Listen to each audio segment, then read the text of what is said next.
The river moved slow that morning, pulling its way south through a cut in the red earth like it had somewhere to be, but wasn't in any particular hurry to get there. Holt Brennan had followed it east from the main gate just after first light, boots still damp from crossing the yard in the dark, coffee gone cold in his hand. He wasn't out here for the morning air. He was out here because Drum was missing. The stallion had been in the South Corral the night before. He'd checked at sundown the way he always did, rattling the gate, counting heads. 12 horses. But by 4 in the morning, when a sound woke Holt from a shallow sleep, he'd gone out to find the corral down to 11, the gate still latched, and no sign of how the big roan had gotten out. A horse that size didn't disappear. You either tracked him or you lost him, and Holt Brennan had not spent 12 years building this ranch to start losing things now. He found the tracks at the edge of the creek, where the bank had gone soft from 2 nights of rain. Wide, deep hoof prints pressing hard into the mud, heading north toward the river. Drum. The prints were unmistakable. The stallion had a particular gait, slightly favoring the right fore, a habit left over from a stumble in his second year that had never fully corrected. Holt had always meant to have the farrier look at it, and had never quite gotten around to it, and now that small neglect served him like a compass. He followed the trail for nearly a mile, the sun barely above the mesa to the east, the desert still holding its night cold in the rocks and the hollows between sage. The light came in low and amber, laying long shadows across the ground in front of him. He moved quickly, not running, but with the focused economy of a man who knew this land well enough to walk it fast in the dark. He heard the river before he saw it, that particular flat murmur of water moving over stone, and he came around a bend in the bank, through a stand of cottonwoods, and stopped. Drum was standing in a shallow bend where the current had carved a quiet pool out of the near bank, knee-deep in the water, perfectly still. Not grazing, not drinking, just standing, the way a horse stands when it is comfortable, when it is with someone it trusts. And he was not alone. A young woman stood a few feet from the stallion, one hand resting lightly on his neck. She was Apache. That was clear immediately from the cut of her clothing, the beadwork at her collar, the particular stillness in how she stood, as if stillness was something she had grown up learning, rather than something she had to practice. She had not heard Holt come through the cottonwoods, or if she hadn't moved. Her hand stayed on the horse's neck, and Drum stayed calm beneath it, and Holt stood at the edge of the tree line for a moment, simply absorbing what he was looking at. Drum let nobody touch him. That was the thing. Clara had called him a one-person horse from the day they brought him home as a 3-year-old, skittish and half-wild, and she hadn't been wrong. He tolerated Holt's hands because he had to. He tolerated the hands of Perch and Noel, the 2 ranch hands, because they were careful and patient men. But strangers. Holt had watched grown men with good instincts around horses get bitten, backed away from, and in one memorable case nearly put through a fence by that animal. He was not a mean horse. He was simply a horse that made up his own mind. He was not making up his mind now. He was standing in the river with his head slightly lowered, and this woman he had never met was touching him, as if she had always known him. Holt stepped out of the tree line.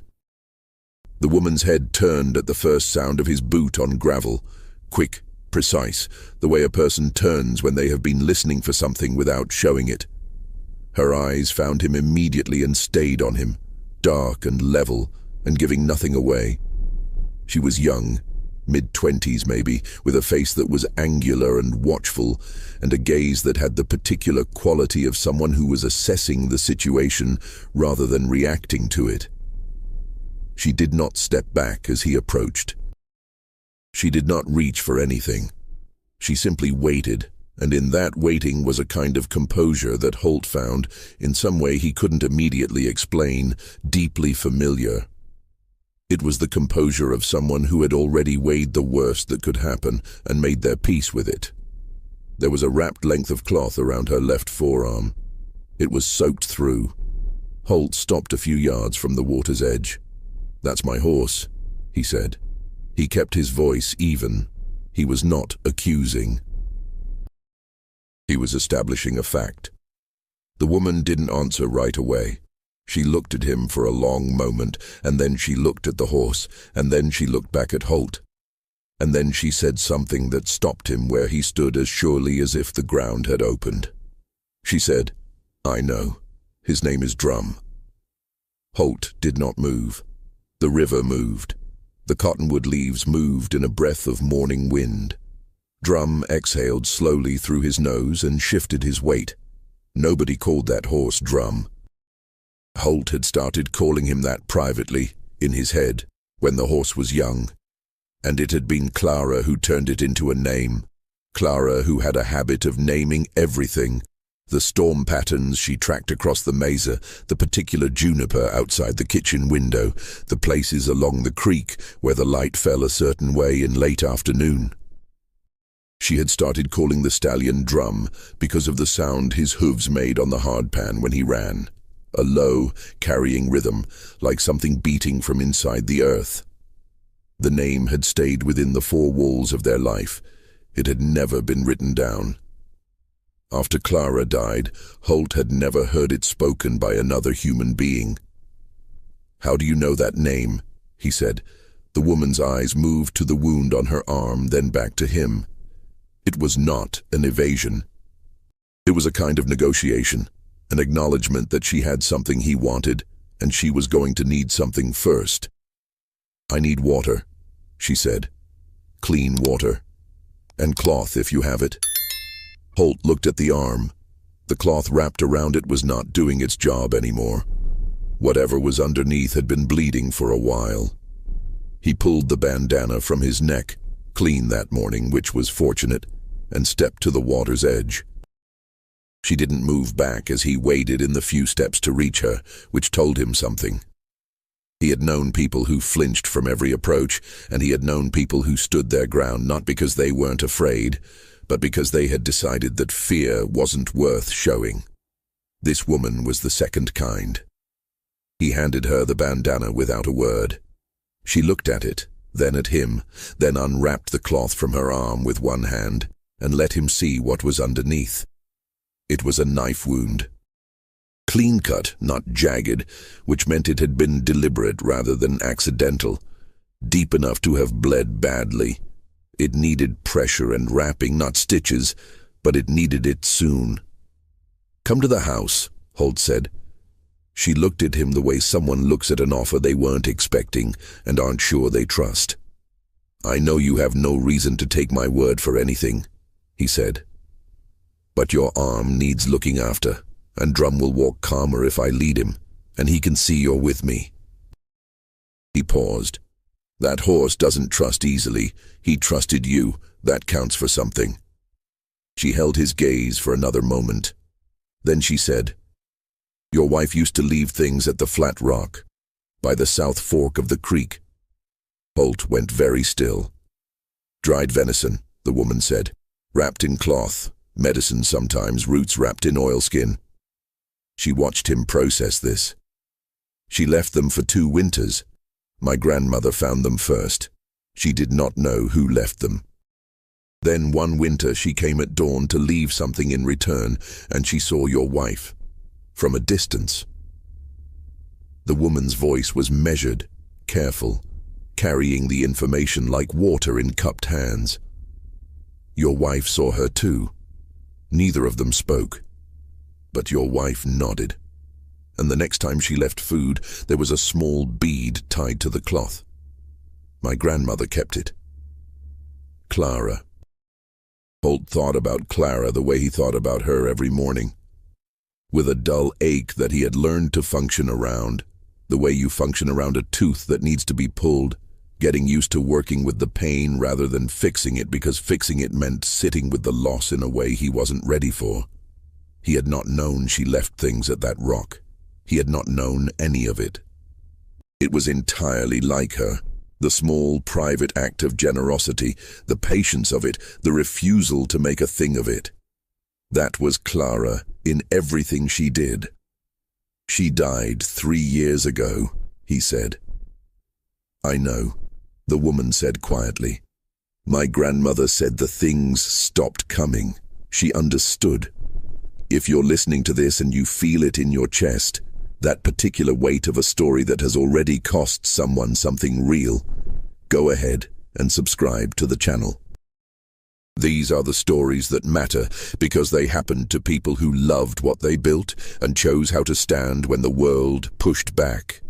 Holt brought Drum out of the river, and they walked back toward the ranch in the early morning light. The three of them, the man, the horse, the woman, moving through the desert in a quiet that was not uncomfortable. She told him her name was Senna. She told him she was a scout for her people, that her band had been moving through the corridor north of the river on their seasonal route, a route they had traveled for longer than any living person could remember. And then she told him that 2 nights ago, in the dark before dawn, men had come to their camp. Not soldiers, not settlers protecting a claim. Men who moved like hired work, who carried surveying equipment in their saddlebags alongside their rifles, who came in without warning and came in hard. 2 people were dead. An older man who had tried to stop them from taking the horses, a young woman who had been in the wrong place. Senna had been at the creek a 1/4 mile from camp when it happened, had heard the shots, had come back to find smoke and bodies and men on horseback moving east with their animals and their papers. She had tried to stop one of them and had gotten the knife for her trouble. She had run. She had run toward the only stretch of land on the south side of the river that she thought might be safe, based on what her grandmother had said about the woman with the oilskin packages and the quiet nod across the creek. By the time they reached the ranch, Perch was at the gate with the look of a man who had been scanning the horizon for an hour. He glanced at the woman, glanced at Drum, glanced at Holt, and said nothing. Perch had been with Holt for 9 years. He had learned when not to ask. Noel, the younger hand, was less practiced at that particular restraint, and he opened his mouth just as Holt came through the gate. Holt gave him a look, and Noel closed it again with the abruptness of a man catching himself before a mistake. Good instincts on that boy, Holt had always thought, just needed practice at using them. He took Senna inside, heated water on the stove, cleaned the wound properly with what he had in the medicine box. Carbolic solution, then clean cloth, then binding.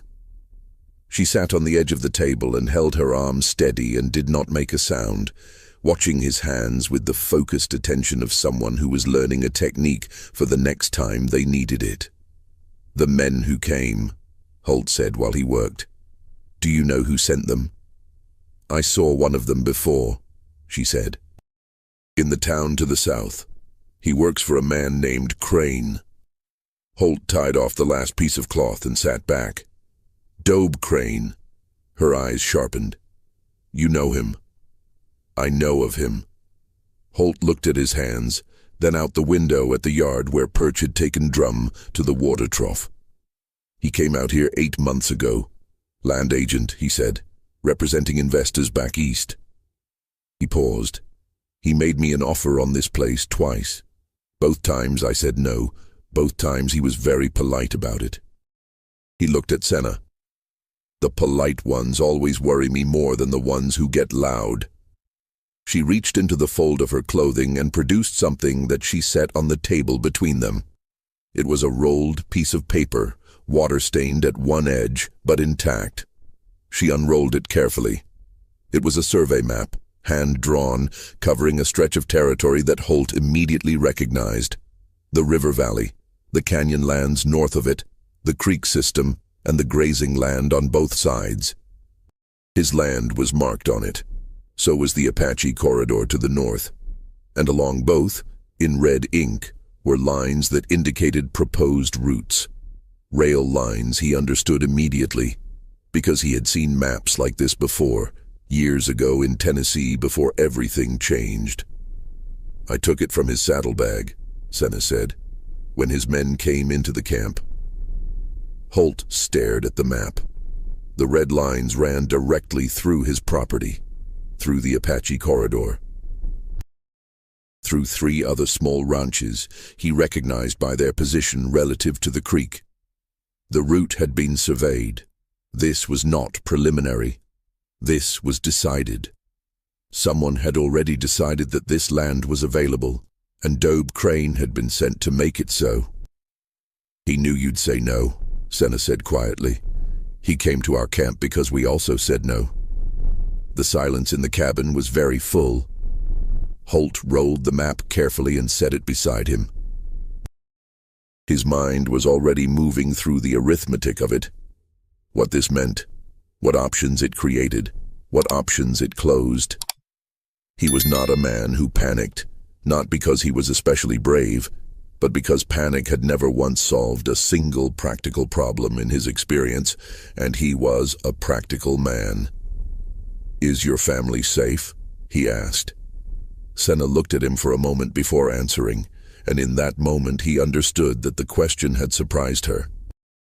Not because it was unexpected from a decent person, but because she had not been sure yet that he was a decent person, and this was another piece of information going into her assessment of him. "My uncle took the others north," she said. "I stayed to find what I could." "You stayed because of the map?" "Partly." She looked at the window. "Partly because of the woman who left things at the rock. I wanted to know if what she had been was still here."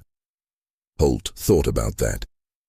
He thought about Clara standing at that flat rock at dawn, setting down a wrapped package, and a woman across the creek watching her, and neither of them speaking, and both of them knowing something had passed between them that didn't need words.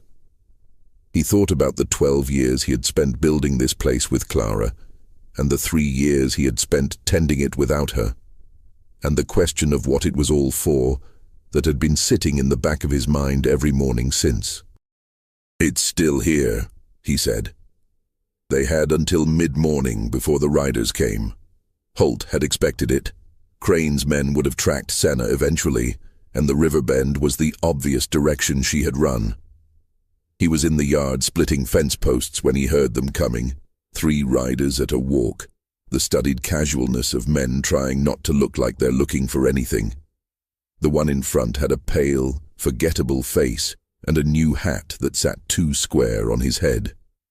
He rode up to the gate and leaned on his saddle horn and said that he was looking for a runaway horse. Said someone had reported a loose Apache horse coming through this part of the valley. Asked if Holt had seen anything. Holt held the axe in one hand and looked at the man with the studied patience of someone who has all day and knows it. "No loose horse through here," he said. The man's eyes moved to the corral, moved back to Holt. "You mind if we water our animals?"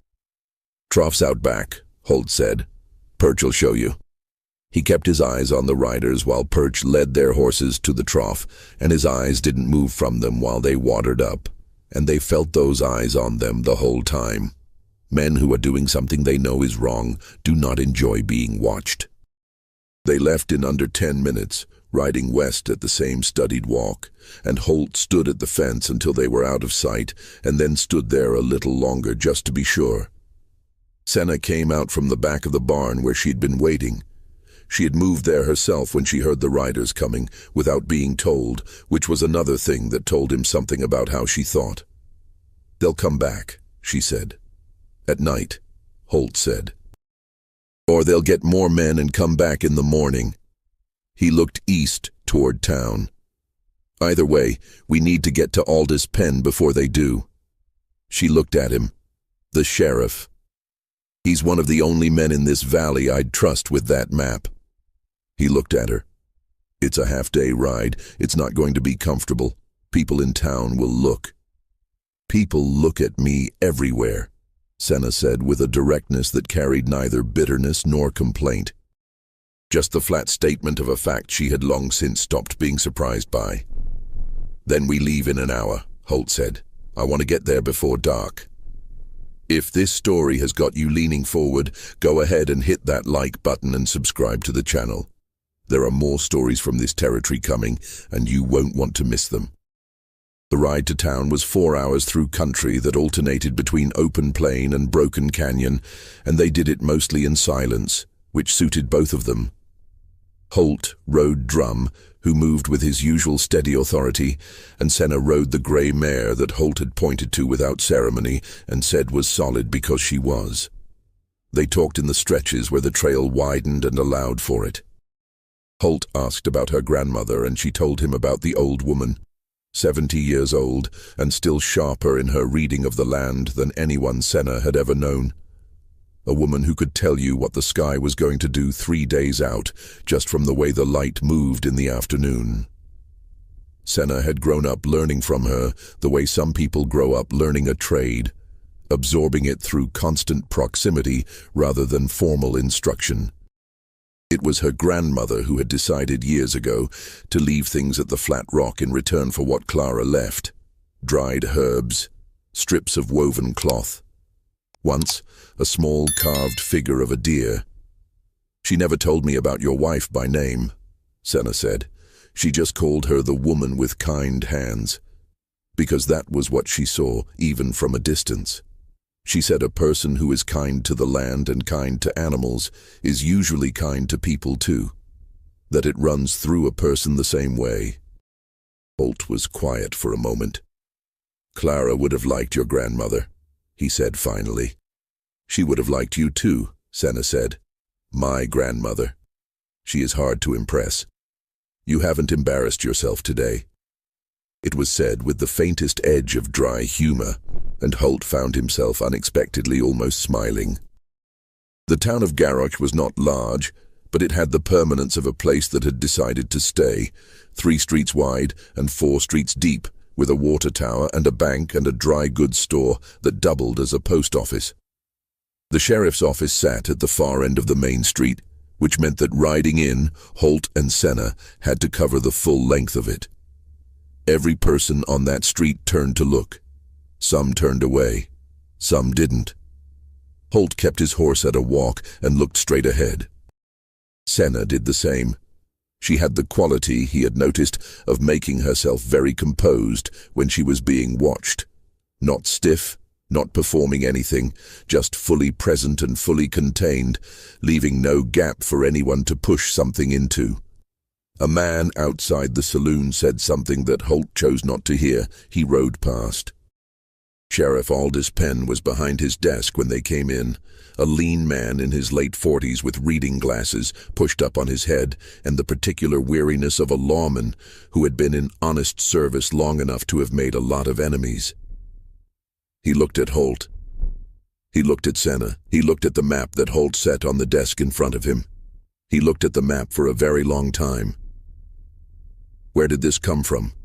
he said finally. "His camp," Senna said. "I took it when his men came to attack us." Penn looked at her properly then, the way a careful man looks at a witness, assessing credibility, assessing specifics. "You can describe the men." "I can describe all 3 of them," she said. "The one I fought is called Mace. He has a scar below his left ear, and he is missing the end of the index finger on his right hand. He works for Dobe Crane." Penn was quiet.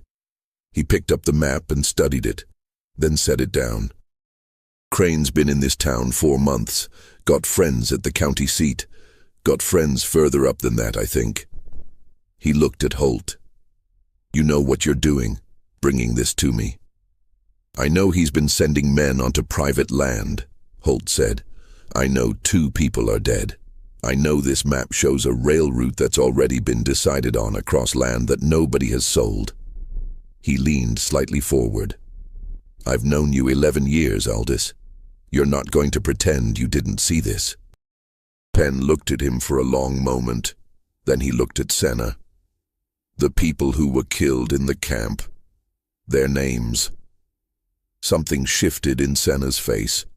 Not grief exactly, something more controlled than grief, the version of it that a person carries when they cannot afford to let it loose right now. "Elder Sahu," she said, "and a young woman named Pila. She was 17. Pen wrote the names down. He wrote them carefully, with the same deliberateness he used on everything, and he let the scratch of the pen on paper say what he wasn't saying out loud, that he was taking this seriously, that it mattered. "I'm going to need 2 days, Pen said. "I need to wire the federal office in Tucson. What Crane's been doing, if it is what this map suggests, it's above my jurisdiction alone. But I can hold him here on a material witness warrant based on the attack. He won't know why, not at first." He looked at the map one more time. "This doesn't leave this office." "It leaves with you if anything happens to me," Senna said. Pen nodded slowly. "Agreed." They rode back in the late afternoon light, the sun dropping toward the western rim of the mesa and painting everything in the particular gold and copper tones of desert late summer. Holt watched the shadows lengthen ahead of them and thought about Clara, the way she would have seen this light, the way she always stopped to note it, always found time to simply observe it. That had occasionally exasperated him in the years when he was always rushing somewhere, and which he would have given a great deal to see again. "You loved her very much," Senna said. It was not a question. "Yes," Holt said. "She is in this land," Senna said, not as sentiment. As a statement of something she meant literally in the way her people meant things about land and the people who had lived and died on it. "My grandmother says that people who love the land they live on, who tend it and are honest with it, they stay in it. Not as a spirit exactly, more like a quality. The way water changes the rock it runs over for long enough." Holt rode in silence for a while. "Your grandmother said that." "She says it about most things," Senna said. "She has a way of making the complicated simple. It is sometimes annoying." This time Holt did smile. It was a small thing, brief, but it was there. Comment below right now. Do you think Holt made the right choice, riding into all of this for a woman he'd just met?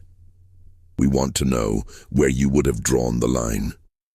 The trouble came at 3 in the morning, the way Holt had known it would. Not Crane's surveyors this time, different men, harder men, the kind you hire when you need something done quickly and quietly in the dark. Holt was awake before they reached the outer fence, because he had not slept, because he had sat in the chair by the window with the rifle across his knees, the way a man sits when he has decided to be ready. Senna was awake too. She was in the barn, which had been her choice. She had said that if men came for the ranch, they would look in the house first, and that the barn was better ground for someone who moved quietly. She had taken a rifle that Holt handed over without comment and had checked the action on it with the practiced efficiency of someone who had been around firearms enough to know what she was looking at. There were 4 of them. They came over the north fence rather than through the gate, which told him they had looked the property over during the day and knew the layout. 2 came toward the house. 2 went toward the barn. Holt took the window. What followed was not a long fight. It was not the kind of fight that gets stretched out into something cinematic. It was short and loud and very frightening in the way that real danger is frightening, without narrative, without build-up, just the sudden compression of everything into a few seconds of absolute consequence. The first shot from the window stopped both men heading toward the house at the fence line. Holt fired above their heads because he wanted them to stop, and he hit exactly what he was aiming at, and they stopped. From the barn came 2 shots in quick succession, and one of the men who had gone for the barn was running back the way he had come, and the other was on the ground, not dead, but very loudly not happy about his situation, which told Holt that Senna's aim was exactly what he would have expected from everything else he had seen from her. The 2 men at the fence looked at each other. They looked at the man on the ground by the barn. They made a calculation that was entirely rational under the circumstances and climbed back over the fence the way they had come. The man on the ground had taken a shot to the leg, clean through the outside of the thigh, and Holt brought him inside and tied him to a chair and gave him water and told him that he was going to tell Holt everything Dobe Crane had sent him here to do, or he was going to wait in that chair until morning when the sheriff came to get him. Those were the only two choices on offer. The man talked. He talked about Crane's arrangement with the railroad surveying company. He talked about the federal land office official in the county seat who had been receiving a percentage. He talked about 3 other properties that had been targeted before Holt's, 2 of which had sold under pressure that the owners had been told to keep quiet about. He talked about the camp attack, about who gave the order, about Macy's name and 4 others. Perch wrote it down. Holt had gotten Perch up when the shooting started, and Perch had appeared in the doorway with his own rifle and then, when the situation was contained, had produced from somewhere a stub of pencil and a piece of paper with the air of a man who had been in enough situations to know that documentation mattered. Holt had always appreciated that about Perch. They sent Noel to town for Penn before sunrise. The sheriff arrived by mid-morning with 2 deputies and a wire he had received from Tucson in response to his message the previous afternoon, which contained the language of a federal warrant. Dobe Crane was taken into custody at the hotel in Garrock before noon. The land office official in the county seat resigned his position 4 days later, which was the fastest official resignation Penn said he had ever seen in 30 years of law work. The man tied to Holt's chair went to the county jail with the testimony Perch had written down and signed, which cost the man a lighter sentence and cost Crane a considerably heavier one. The railroad route was rerouted north of the river valley through terrain that cost the investors significantly more to grade and significantly less to argue about, which turned out to be the kind of math that people who invest in railroads eventually understand. None of this happened quickly. Legal things don't. But it happened, which is the more important fact. Senna stayed for a week. She helped Perch replace the section of north fence that Crane's men had damaged coming over it, working with the same unhurried competence she brought to everything. And Perch, who was not a man who offered compliments casually, told Holt privately that she was the best natural fencer he had worked alongside in 30 years. That was high praise from a man who had spent 30 years working alongside a great many people.